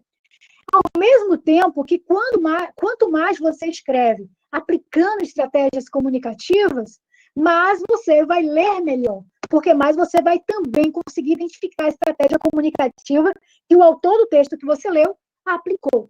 Nenhum leitor deve ser inocente, porque nenhum autor é inocente. Todo autor tem suas intencionalidades, né? Tem o objetivo de informar, de transmitir algo. Então, quando você analisa o discurso, você tenta perceber quais foram essas estratégias argumentativas. Ele usou o exemplo com qual objetivo, ele aplicou aquele dado estatístico com qual objetivo, né? Ele fez uma alusão histórica com qual objetivo. Então, você vai buscar os objetivos dessas estratégias para chegar ao objetivo principal do texto, né? E será que esse objetivo principal do texto tem muito a ver com a função sociocomunicativa do gênero? Se é informar, né? Se é influenciar, se é convencer, se é, no caso, expor, enfim, tem várias, se ordenar, né? Então, a gente vai em busca de intenções autorais também, certo? Então, a análise do discurso é uma construção sociolinguística. O texto, nenhum texto é apenas língua. Ele é muito sociedade. Todo texto é um construto histórico. A gente fala muito em lugar de fala, todo texto também tem um lugar de fala, vamos dizer assim, né? Porque todo texto é parte de um contexto. A gente tem que buscar qual é o contexto do texto, certo?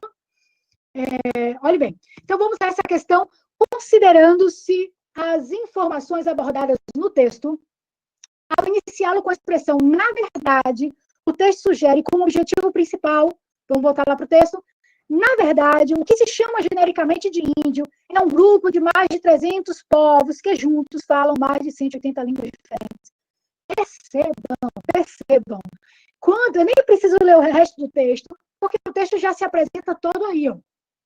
Na verdade, o que se chama genericamente de índio seja, eu uso a palavra índio, você também, a sociedade brasileira usa a palavra índio para todo e qualquer indivíduo que faça parte dos povos indígenas, né? Independente de que povo indígena ele pertence, independente de que língua ele fala. Inclusive, nós temos a impressão de que eles têm os mesmos hábitos e falam a mesma língua. Isso tudo é mentira. Então, na verdade, o que se chama genericamente de índios é um grupo de mais de 300 povos que juntos falam mais de 180 línguas. E ele sai falando, né? Possui diferentes histórias, lendas, conceitos, olhares sobre a vida. Então, o que assim, na verdade, quer mostrar? Quer mostrar que, ao contrário do que a gente pensa, os índios, o que nós chamamos de índio, são grupos diversos, né? Então, o que a gente tem é o quê? Preconceito. Vamos lá. Considerando-se as informações abordadas no texto, ao iniciá-lo com a expressão na verdade, o texto sugere, como objetivo principal, expor as características comuns entre os povos indígenas no Brasil e suas ideias modernas e civilizadas. Isso extrapola completamente. Como é que expor características comuns se ele demarca a diferença? Além de extrapolar, contradiz. No texto não fala em algo homogêneo, fala em algo heterogêneo. Letra B. Trazer uma abordagem inédita sobre os povos indígenas no Brasil e assim ser reconhecido como especialista. Extrapolou, não tem nada a ver em ser reconhecido como especialista. Ele quer demarcar a diferença para criar um contraponto com aquilo que a gente já pensava do índio. Mostrar os povos indígenas vivendo em comunhão com a natureza e, por isso, sugerir que se deve respeitar o meio ambiente desses povos. Bom, essa informação pode até ter, mas observe que o na verdade não quer dizer isso, né? O na verdade, a gente já viu, aponta para que existe uma ideia pré-concebida na sociedade que todo índio é igual. Esse, na verdade, é para dizer, não, na verdade, nem todo índio é igual, os índios são diferentes. Letra D, usar a conhecida oposição entre moderno e antigo, já foi embora, nem vou continuar a ler a letra D. E olha a letra E, apresentar informações pouco divulgadas a respeito dos índios no Brasil, para defender o caráter desses povos como civilizações em contraposição a visões pré-concebidas. Pronto, a gente vai voltar ao texto só para confirmar isso, mas a letra E, com certeza, criar uma contraposição. Quando você chega com na verdade, é porque já viu uma mentira. E se você vai opor uma mentira a uma verdade, é porque você está criando uma contraposição. E aí, no texto, nós temos aqui, né? Os verdadeiros representantes do atraso do nosso país não são os índios, mas aqueles que pautam visões preconceituosas e ultrapassadas. Vamos lá, galera. Então, foi bem fácil, hein? Facinho responder essa. E olha essa agora, mais uma. Vou lá para o enunciado. O texto foi publicado em uma revista de grande circulação, na seção de carta ao leitor. Olha, o gênero carta ao leitor. Nele, um dos leitores manifesta-se acerca de uma reportagem publicada na edição anterior, ao fazer sua argumentação ao autor do texto. Olhe bem, o autor do texto faz uma síntese do que foi abordado na reportagem. Observe aí. A gente tem que entender o que é uma carta ao leitor. Entendendo o gênero, qual a função da carta ao leitor? A carta ao leitor é um espaço que jornais e revistas dão ao leitor, ou seja, a uma pessoa que lê o jornal ou revista. Se você está escrevendo uma carta para o jornal ou revista, é porque você quer dialogar com algum texto que já foi publicado no jornal ou revista. Esse é um pressuposto para a existência da carta do leitor. Então, a carta do leitor ou vai elogiar ou vai criticar. Ou seja, a carta do leitor sempre se posiciona através de um contraponto ou através de uma concordância. Então, fazer uma síntese, a síntese é só informar. Então, por mais que eu possa fazer um resumo do que eu li, não se deve considerar que a carta ao leitor é um texto informativo. Bem, discute problemas conjugais que conduzem à separação. Observe, a carta ao leitor não trata de um assunto, trata de outro texto que foi lido, concordando com esse texto ou discordando dele. Então, todas as alternativas que falem do assunto e não necessariamente do texto que foi contraposto, cada alternativa dessa estará errada. Olha bem, letra C, aborda a importância dos advogados em processos de separação. Está falando também do assunto. Oferece dicas para orientar as pessoas em processo de separação. Está falando do assunto. E a letra E, rebate o enfoque dado ao tema pela reportagem, lançando novas ideias. Rebate o enfoque. Então, a gente vai lá só para confirmar a letra certa, a letra E. Nós, brasileiros, estamos acostumados a ver juras de amor feitas diante de Deus, serem quebradas por traição, interesses financeiros e sexuais. Casais se separam como inimigos, quando poderiam ser bons amigos sem traumas. Bastante interessante a reportagem, olhe bem, Aí foi uma introdução para falar da reportagem. Bastante interessante a reportagem sobre separação. Mas, olha a construção, mecanismo linguístico, um elemento conjuntivo criando uma ideia adversativa, mas acho que os advogados consultados por sua competência estão acostumados a tratar de grandes separações. Será que a maioria dos leitores da revista tem obras de arte que precisam ser fotografadas antes da separação? Não seria mais útil dar conselhos mais básicos? Não seria interessante mostrar que a separação amigável não interfere no modo de partilha dos bens? Olhe bem, está dando sugestões, ok? Então, a letra certa, realmente, é a letra, não preciso ler o texto todo, lembra, a gente só tem menos de 3 minutos para cada questão, rebate o enfoque dado ao tema pela reportagem, lançando novas ideias. Então, ele diz que a maneira que a reportagem tratou não atinge o público médio e apresenta novas possibilidades, certo? E para finalizar a nossa aula de hoje, aí, nossos 10 minutos finais, a morfossintaxe também cai, né? Então, mas ela não cai de maneira diretona, assim. Se você pega a prova de 2012 a 2019, foram poucas as vezes que caíam diretamente, né? A questão da morfossintaxe como análise morfossintática da oração, né? Você avaliar se é um complemento nominal, complemento verbal. Pode cair? Pode, mas de uma maneira muito mais deslocada, né? Em muito menor quantidade. A prova de 2019 mesmo não caiu nenhuma morfossintaxe explícita dessa forma. Caiu através do quê? Da propriedade verbal, para você saber situar o verbo, mas não é um verbo deslocado, é um verbo dentro do contexto. Por exemplo, você usa queria. Queria descontextualizadamente, se você for fazer uma análise da classe, ele é um verbo que está no futuro do pretérito, queria. Mas dentro, e você pode dizer, então, que é algo que aconteceria, mas não vai acontecer. Ok.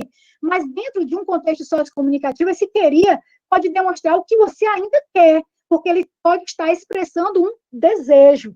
Então, até a morfossintaxe, ou seja, as classes de palavra e a função das palavras, devem ser avaliadas dentro do contexto sociocomunicativo. Tudo tem a ver com variação, com gênero, com função, com figura, certo?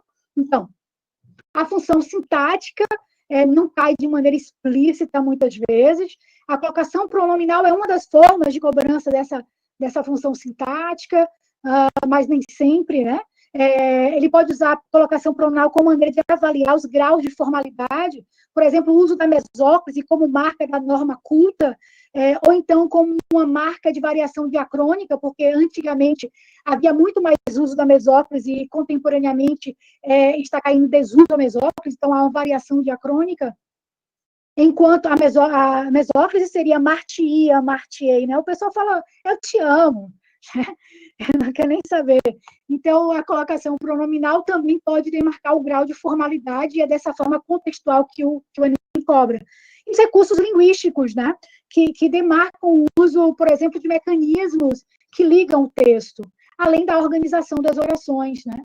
Então, essa organização das orações diz muito respeito também aos elementos coesivos, à coerência textual, que vai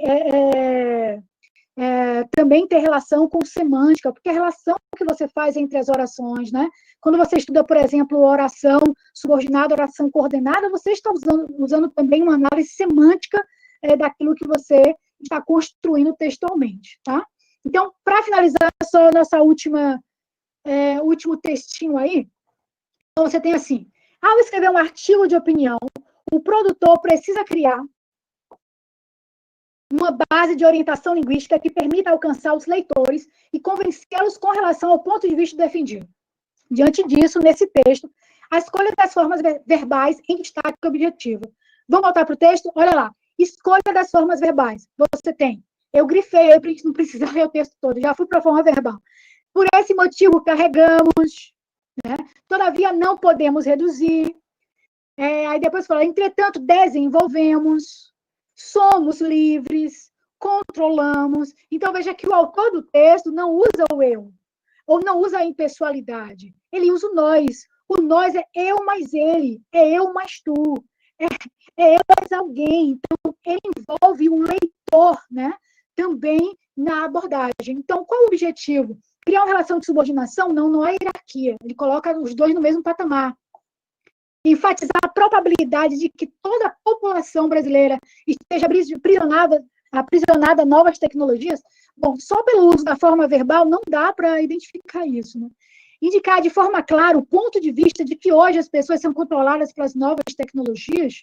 Olhe bem, nesse caso a gente teria que ler o texto completo, então deixa na caixinha, se a gente não achar uma de fato, a gente lê o texto completo.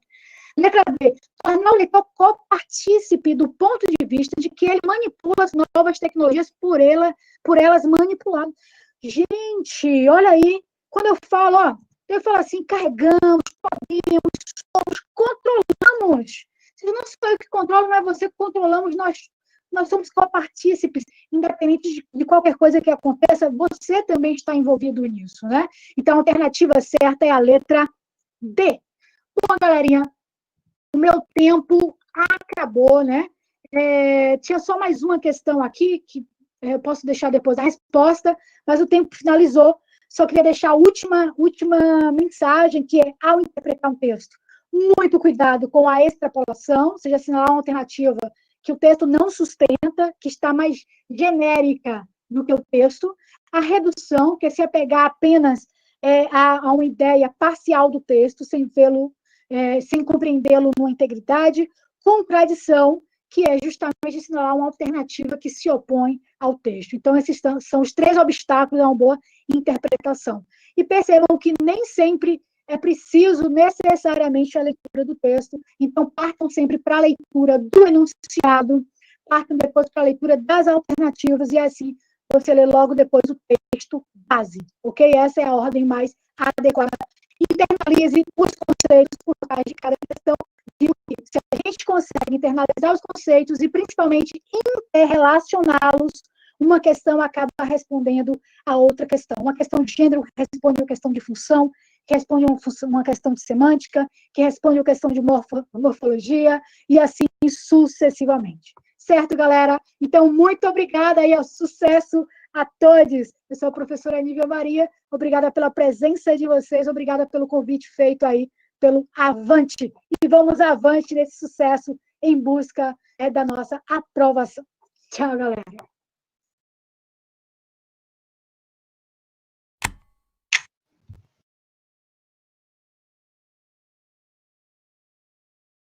Oi. Oi.